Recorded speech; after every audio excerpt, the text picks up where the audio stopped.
अस्सलाम वालेकुम वरहमतुल्लाहि वबरकातुहू।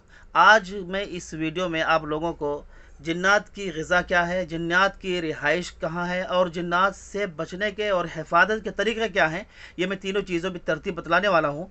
तो गौर से सुनें और इसे दूसरे तक पहुँचाएँ ताकि दूसरे लोग जिन्नातों और शैतानों के शर से बच सकें। नंबर एक, जिन्नातों की ग़िज़ा क्या है। इसमें हज़रत अबू हुरैरा रज़ियल्लाहु ताला अन्हु से एक रिवायत मिलती है, सही बुखारी की रिवायत है कि अल्लाह के नबी ने उनसे फरमाया कि अबू हुरैरा जाओ पत्थर लेकर के आओ इस्तिंजा के लिए, और गोबर और हड्डी ये ना लेकर आना। उस पर हज़रत अबू हुरैरा रज़ियल्लाहु ताला अन्हु जब वापस आए और आने के बाद फिर दरियाफ्त किया कि अल्लाह के नबी आपने क्यों मना किया कि गोबर ना लेकर के आए और हड्डी ना लेकर के आए। तो उस पर अल्लाह के नबी मोहम्मद सल्लल्लाहु अलैहि वसल्लम ने इरशाद फरमाया कि ये तुम्हारे भाई जिन्नातों की ग़िज़ा है, उनका खाना है, लिहाजा तुम उसे गंदा मत किया करो, उससे इस्तिंजा मत किया करो।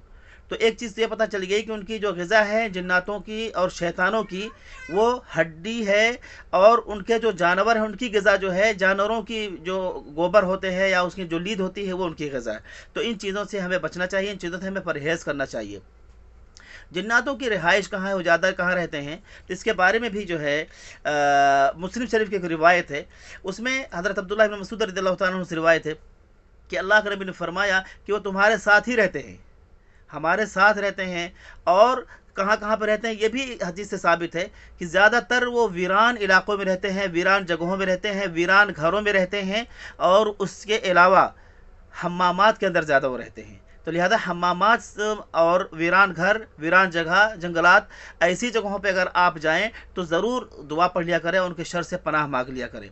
उनसे जो बचने के तरीके होते हैं वो भी किताबों में मज़कूर हैं। तो सबसे पहला तरीका यह है बचने का कि आप अपने घरों के अंदर सूरह बकरा की तिलावत बितरतीब किया करें, पाबंदी से किया करें, तो इंशाअल्लाह शैतानों के और जिन्नातों के शर से महफूज रहेंगे। नंबर एक।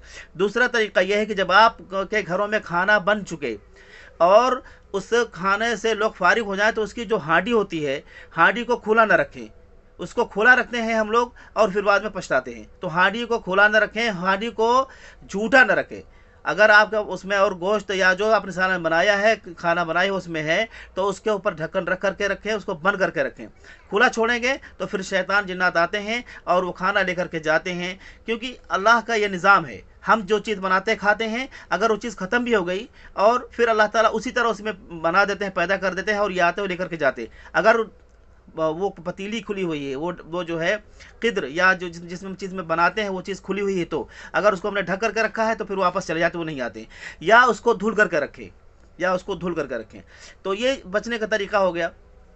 तीसरा तरीका ये होता है असर के बाद से लेकर मगरिब का जो वक्त है, ये बहुत ही मुहतात वक्त है। इस वक्त जो है शैतान और जिन्नात अपने लश्करों को लेकर के निकलते हैं। तो इस वक्त जो है अपने बच्चों को और औरतों को घर से निकलने लेकर ना निकलें। ये जो है वक्त ऐसा होता है जिसमें ये मिल जाते हैं और फिर लोगों को परेशान करना शुरू कर देते हैं। तो इन सब चीज़ों से अगर हम बचेंगे तो फिर इंशाअल्लाह जिन्नातों के और शैतानों के शर से महफूज रहेंगे। दूसरी चीज़, अगर आपके घरों के अंदर, ये भी चीज़ हदीस से साबित है, अगर आपके घरों के अंदर सांप दिखे, बिच्छू दिखे या कोई भी खतरनाक जानवर दिखे, तो सबसे पहले आप उससे कहें कि अगर आप जिन्नात हो या शैतान हो तो यहाँ से चले जाओ। अगर कहे बगैर आपने उसको मार दिया तो कई दफ़ा वाक़यात इस तरीके से साबित है कि फिर वो जिन्नात होता है, और फिर इस तरीके से उसके लश्कर और उसके ख़ानदान आपके पीछे पड़ जाएंगे, आपके फैमिली के पीछे पड़ जाएंगे, तो सब लोग परेशान हो जाएंगे। इसलिए घरों के अंदर अगर आप जानवर को देखें, खासतौर से सांप को देखें, तो आप ज़रूर उससे कहें अगर आप जिन्नात हो तो चले जाओ, वरना अगर वो नहीं जाता है तो वो वाकई सांप है और उसको फिर मार दें, उसको ख़त्म कर दें। अल्लाह ताला से दुआ कि अल्लाह ताला हम सबको अमल करने की तौफीक अता फरमाएँ और ख़ास तौर से जिन्नात और शयातीन के शर से महफूज रखे। आमीन सुम्मा आमीन।